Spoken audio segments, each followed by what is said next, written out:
Hello and welcome to Restore 2023.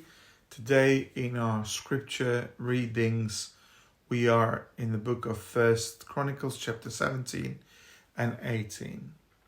We've come across the same account when we're reading from 2 Samuel chapter 7 and 8. And once again, the chronicler is reminding his readers these two important issues for the lives of this united settling tribes of Israel, the importance of their king, but also their place of worship. And here we've got Prophet Nathan, and through him God addresses David's plan to replace the tent of God's throne with what David considered to be a proper home. But David's dream house for God appears to be unimportant to God, and yet God rewards David's sincere intentions and he makes a covenant with him. And the play of words is that David's house now is promised to be the one that is going to ensure the continuation of this Davidic kingship. And it's interesting how the scriptures say that Nathan reveals all the words of the oracle to David.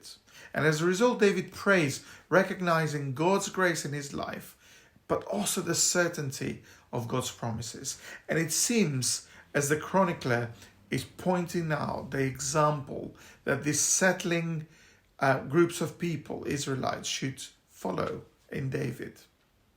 And we know that David does not abandon his dream to build this house, and he provides resources, inspiration, provides architectural plans, instructions for worship, and all sorts of things. We see this in chapter 22. We're going to see the next few days of 1 Chronicles, and also in chapter 28. In my video on 2 Samuel 7 and 8, I gave a brief connection between the Davidic covenant and how this is unfolded in the scriptures until we come to the greatest king and his kingdom, King Jesus. And if you recall the Psalms, and we've been reading them in the summer through Restore, we read some royal psalms that actually they were focusing on these promises that God made with David, especially that the king will be God's son. Actually, and that is referring to 2 Samuel 7:14. And Israel itself is called God's son. We know this in Exodus, Deuteronomy, Hosea, but in Psalm 2, God's anointed, he's the king, also receives this title. The New Testament applies all these texts to Jesus Christ. In him, they find the one who fulfills all the requirements. Jesus comes from David's family. Jesus is confessed as God's son in the text that actually quote Psalm 2:7. We see that in Acts 13. We see that in Hebrews 1, Hebrews 5, and in Revelation 19:16. He is acknowledged as King of Kings and Lord of Lords. The promises that God pledged to David in the covenant are fulfilled in Jesus, and through Jesus, the ultimate king, the greatest king.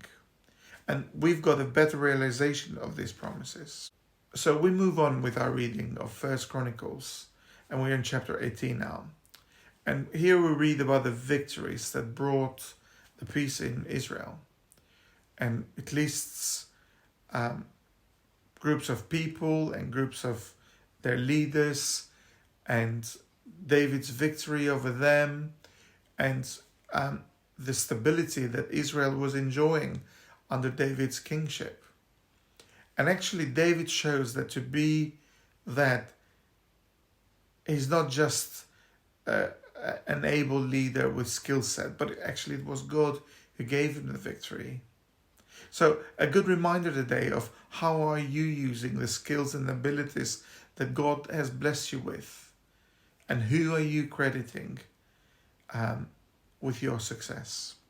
God bless you, and join us tomorrow as we look into 1 Chronicles chapter 19 and 20.